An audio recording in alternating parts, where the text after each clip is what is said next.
Hi everybody, this is Michelle Blakely of C. Jake and Jane Train, helping 1,000 business owners thrive, and I'm here to just give you some helpful perspective when it's time to handle a sticky situation at the gym with a client, okay? So, what are we talking about here?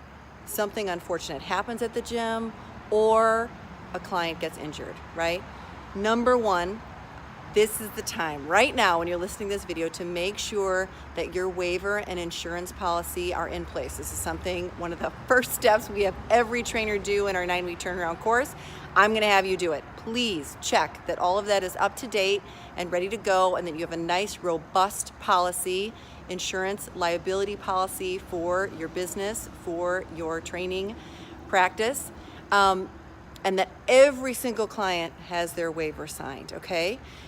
If, God forbid, a client gets injured, your first call to action is to care for the client. Make sure they are okay, okay? Make sure this area is safe, the scene is safe, have them rest, have them stop what they're doing, get them whatever it is they need, call their emergency contact. If it's something super serious, call 911, right? Do all that you can in that moment to ensure that client is being taken care of, okay? Their health and safety is paramount in this situation. It's that simple.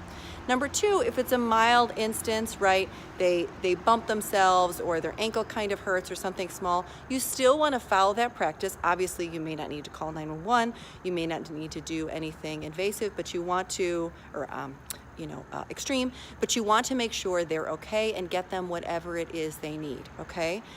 I always recommend you follow up with the client afterward later that day, even if it's something small, and then you always want to make sure you're documenting what's been going on. So one of the pieces of advice I always give is that every workout is documented. Ideally, every workout is planned out. So you would have a history of documentation for those workouts, but then in addition to that, you would also have documentation where you write down what happened at the day or at the time that client sprained their ankle or bumped their toe or what have you.